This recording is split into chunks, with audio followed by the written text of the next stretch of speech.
Hello, hello. Hello, alors ici je suis pour te dire de profiter de ce mois de janvier. Alors ça paraît un message un petit peu bizarre parce que c'est un mois considéré pas mal comme un mois de blues et en même temps avec une sorte d'injonction d'y aller à fond. Et moi je suis là pour te dire de bien profiter de ce mois de janvier, que cette énergie euh, soit en flot avec ton énergie intérieure. C'est vrai que ce 1er janvier qu'on nous instruit est vraiment une énergie du renouveau. Eh bien, je suis là pour vraiment confirmer que c'est pas vraiment une énergie du renouveau dans notre corps, dans notre tête et dans notre cellule en fait. Alors, comment on peut optimiser ce moment de l'année de manière à ce que le reste de l'année, ben, tu puisses te sentir absolument aligné, au bon endroit, à la bonne place. Ça, j'y reviendrai comme concept un peu plus tard. Tu verras, donc c'est moi, Marielle Alix, coach transformationnel holistique, et derrière moi, eh bien, il y a mon chien, Rafi, qui fait la sieste, qui profite bien de ce mois de janvier aussi. Et donc, j'espère que tu vas bien. C'est vrai que moi, je suis un peu en mode hibernation. Et d'ailleurs, il y a pas longtemps, quelque chose m'a mis un éclairage sur cette sorte de dichotomie entre janvier, faut y aller à fond, et ce que je ressens profondément dans mon corps, dans ma cellule, et peut-être de plus en plus comme le temps passe. Et cet éclairage, c'est tout simplement sur comment un certain pape 13 a voulu mettre de la zizanie dans les calendriers, qui était jusqu'à présent un calendrier lunaire, donc qui était vachement aligné finalement à notre corps, à nos cellules. Et il a voulu tout remettre en place. Il a été plus fort que la nature, hein, celui-ci, et il a créé un nouveau calendrier en fait, hein. Calendrier romain, c'est ça. Donc voilà, tout d'un coup, paf, on était plus à suivre notre corps comme les ancêtres le faisaient naturellement. Donc ce qu'il faut savoir, c'est que finalement, le nouvel an lunaire qui tombe toujours à un moment différent, parce que l'année lunaire elle est à peu près 354 jours. Donc déjà, c'est pas automatiquement 354 et ça tombe pas au même moment chaque année. Donc tu vois déjà par rapport à l'Occident qui aime que les choses soient super carrées, eh bien la nature, elle est pas comme ça. Et nous ne sommes pas comme ça dans nos saisons non plus. Tu vois, il y a plus de flow que ça. Déjà, se dire ça, tu me diras si ça te parle. Euh, Ça paraît plus naturel en fait. Donc le prochain an lunaire, la nouvelle lune, c'est comme ça que ça commence. Ce sera autour du 10 février. Donc ça nous donne un petit peu de temps, voilà, pour cette nouvelle lune. Donc pas besoin de se mettre à un rythme non naturel finalement. Oui, on va préparer l'année, oui, tout ça, mais on n'a pas besoin de s'y mettre à fond tout de suite. Donc ce rythme naturel qui circule en toi, de lune en lune, que tu sois menstrué ou pas, bah, te met en adéquation avec la nature, à l'extérieur de toi. Les arbres n'ont pas encore commencé vraiment à pousser, et l'intérieur de toi, tes saisons en toi. Donc ici, moi, ce que j'ai envie de t'aider à exploiter, c'est le truc de pas de FOMO. Parce qu'en général, pourquoi on se dit ouais, il faut que je m'y mette, et on a cette sorte de culpabilité alors que notre corps il est toujours un petit peu dans la ramasse. Euh, c'est qu'on a le FOMO, le fear of missing out, la peur de rater les bonnes occasions, de ne pas être à jour comme tout le monde, de ne pas être au même rythme que tout le monde. En fait, c'est un moment pour exploiter ce moment d'introspection. Janvier, jusqu'à la prochaine lune en tout cas, c'est nouvelle lune, c'est encore un moment yin en médecine chinoise, hein. Celui de l'introspection. On continue de nettoyer, on continue de boucler certaines boucles, tout ça dans un mode cocooning, hein. D'accord? Donc c'est ça le bon rythme en ce qui concerne nos cellules. D'accord? Et donc, euh, on fait de la place. En fait, ce qui se passe ici en janvier, l'opportunité, c'est quoi? C'est de faire de la place, hein. Faire de la place pour justement qu'on puisse ajouter. Parce que notre tendance, et c'est vrai que c'est une peur que l'on a en général, on a peur de lâcher. On a peur de lâcher ce qu'on a accompli. Je suis la première à avoir peur de lâcher d'ailleurs. Et ce que je vois auquel ça nous mène, c'est une sorte de congestion. Comme un bouchon de circulation finalement, et ben, ça congestionne et finalement tu peux partir vachement à l'homme. Si tu tombes dans un bouchon et que finalement l'autoroute elle est pleine, tu vas pas plus vite en fait. Donc cette congestion intérieure et extérieure, ça qui se passe quand on lâche pas, ce qui demande naturellement à se lâcher, comme les arbres ont lâché finalement leurs feuilles mortes, mais aussi finalement ce temps d'introspection, c'est, euh, je parle beaucoup en parallèle avec la terre, hein, c'est euh, une sorte de composting en fait hein, qui se fait. Et donc là, ce sont en fait les derniers moments de composting, hein, c'est-à-dire qu'il y a une dégradation encore du vécu de l'année passée. Et c'est là où tout se passe, c'est là où il y a vraiment des belles leçons qui en émergent. Et on est là en fait pour, en faisant de la place, enrichir notre compost. Que les meilleures intentions, activités et autres puissent vraiment émerger de ça. Tu vois, c'est pour ça que c'est un stade à ne pas louper finalement, à ne pas se forcer de dire non, non, j'ai pas le temps de faire ça.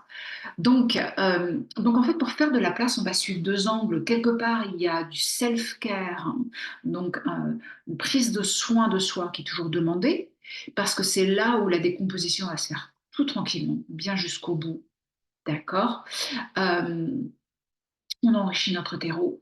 Et aussi, d'un autre côté, eh bien justement, on va laisser émerger et naître en nous les bonnes inspirations, les objectifs, hein, ce qui nous attire, ce qu'on a envie de lâcher. Et donc, cette sorte d'activité de ménage intérieur, quelque part.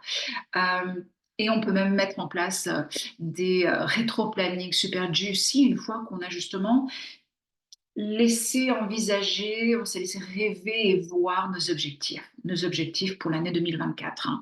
Donc, quelques réflexions pour t'aider, te guider à tes propres réponses, en fait. Donc, la première, c'est eh bien, quelle partie de moi ont besoin de plus de soins et d'attention? Parce que, souviens-toi, c'est ça, c'est d'abord le terreau. Donc, où est-ce que je peux me donner la permission de prendre ce soin? Peut-être la permission de ne pas suivre l'injonction sociale de démarrer sur le chapeau de roue. Mais ça peut justement être toujours de terminer peut-être ma journée à l'heure, c'est-à-dire il fait nuit très tôt. Je sais que dans les grandes villes comme Paris, etc., c'est difficile presque de remarquer le rythme de la nature, tellement tous les lampadaires sont brillants jusqu'à minuit. Ici sur l'île, c'est différent. Mais est-ce que dans ton corps, tu ressens un élan de repli et de poser tout, je sais pas moi, à 18 heures, quelque chose comme ça? Et si tu suivais cet élan intérieur de te donner justement de plus grandes soirées de soins pour toi? Euh, nos cellules, il faut que tu saches, elles ont besoin de plus de temps en hiver pour se nettoyer parce que la nuit, c'est essentiel, c'est là où nos cellules se nettoient. Et puis, quand elles se sont bien nettoyées, plein de différentes choses qui se passent, eh bien, ça veut dire que le matin, on se réveille, on est bien. Quand on se réveille et qu'on n'est pas bien, c'est que nos cellules, quelque part, n'ont pas eu le temps de faire tout le nettoyage nécessaire.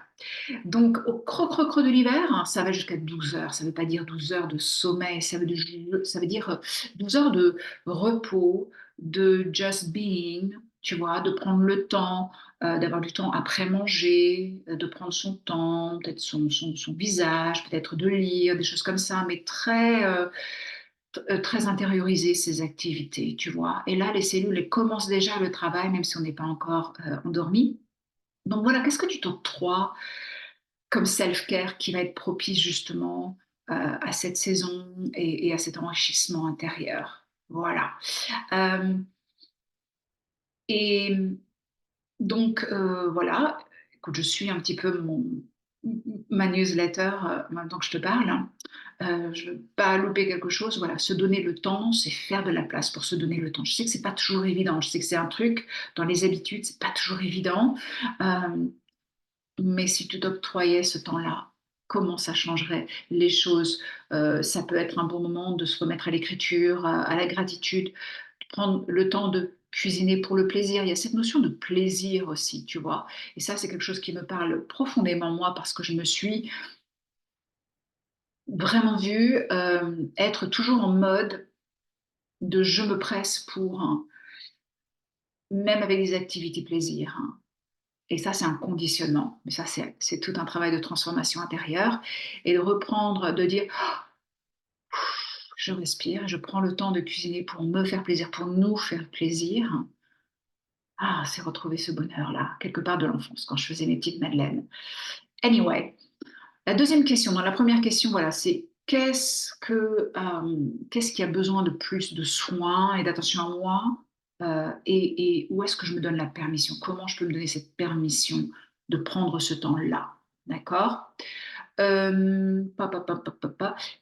2e question, qu'est-ce qui a fait son temps? Que je me sens prête ou pas prête, mais que je ressens en moi quand même un élan, qu'il y a quelque chose qui demande à lâcher, quelque chose qui a fait son temps, des activités qui ont fait leur temps, des produits qui ont fait leur temps et qui demandent à être lâchés, voilà, comme des feuilles mortes, boum, pour accueillir le renouveau, le plus adapté, le plus aligné.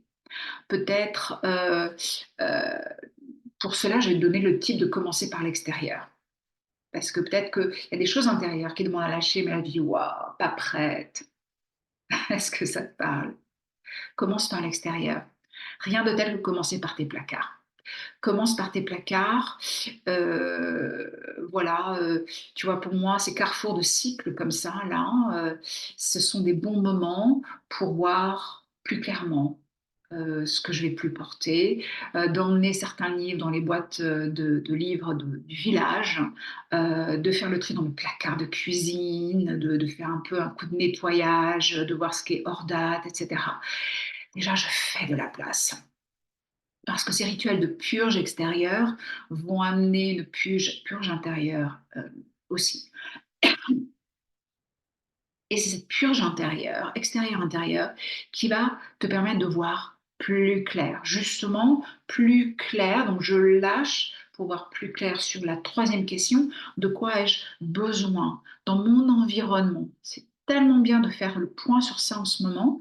De quoi j'ai besoin dans mon environnement à moi pour être l'expression la plus épanouie de moi-même. Ou comme on disait avec une cliente, d'être la fleur que je sens que je suis. Que tu sois une rose ou un coquelicot, c'est pas la même chose, tu pas besoin du même terreau. Donc, de quoi ai-je besoin, moi, dans mon environnement? Est-ce que c'est une certaine musique ou est-ce que c'est un certain silence, hein, plus ou moins de l'un ou de l'autre? Est-ce que c'est un certain type de décor? Est-ce que c'est un rituel de temps pour moi à certains moments de la journée qui font que je me sens plus épanouie, que justement mes cellules me permettent d'être plus moi? Est-ce que c'est un certain type de contact avec les gens que j'aime, hein? Tu vois, quel type de personnes conviennent à mon terreau? Quel type d'activités conviennent à mon terreau et me font être plus moi que moi? Ça te C'est super parce que tu peux déjà regarder peut-être ce que tu as déjà commencé l'année dernière et qui marche pour toi. Ah ça marche. Pas besoin de passer tout de suite à ce qui ne marche pas, mais qu'est-ce qui marche pour moi? Ça marche pour moi. Eh ben, je le garde. Je le garde et je m'assure que c'est bien dans mon calendrier. C'est vrai qu'avec mes clientes, on commence toujours à refaire notre calendrier à partir de nous. Ce que j'appelle nourrir notre reine intérieure. Et autour de ça, on va mettre les autres activités. Mais on ne s'oublie pas, on ne se sacrifie pas. Donc, qu'est-ce qui marche et que je veux garder? Et puis, qu'est-ce qui a besoin d'être upgradé? Je sens qu'il y a peut-être un upgrade, ça peut monter en rythme ou je ne sais quoi, ou en niveau. Qu'est-ce qui marche? Euh, et qu'est-ce qui découle de ça finalement? Quel est le nouveau que je veux tester? Puisque je suis encore en période yin, d'introspection, je peux tester. Donc personnellement, tu vois, je me suis retrouvée à naturellement remodifier un peu mon bureau, mon environnement de là où je travaille, et puis à tester des cours ici sur l'île qui se passaient mais que je ne connaissais pas. Tu vois, des cours de gym différents, des cours de Zumba, pour voir si ça marche. Je me laisse tâtonner et c'est bien. C'est l'énergie du tâtonnement. Tâtonnement est OK. je fais l'expérience et je vois si ça marche ou pas, et c'est quelque chose que je veux plus ou pas. Et tu vois, quand tu vois tout ça, eh ben, il n'y a pas besoin de faux mots. Et moi, personnellement aussi, eh ben, je suis toujours en train de fignoler mon programme signature qui vient de mes tripes, qui, elle, je reprends le lead de ma vie, avec un process de maturation qui est encore en train de se faire. Là, je sens bien que mon compost, il est en train encore de décomposer parce qu'il y a des trucs super, super juteux qui arrivent en ce moment. Et je ne sais pas si c'est que moi, peut-être que c'est toi aussi. Je trouve qu'il y a des choses extraordinaires qui arrivent juste sur le point de la fin, tu vois. C'est encore plus juicy, tu vois. Est-ce que tu as remarqué ça? Est-ce que ça te parle? Donc, pas de faux mots, pas de fear of missing out, hein. Vois si tout ça, ça résonne en toi. Et juste pour revenir sur un point dont j'ai parlé au début, cette notion d'être à la bonne place au bon endroit.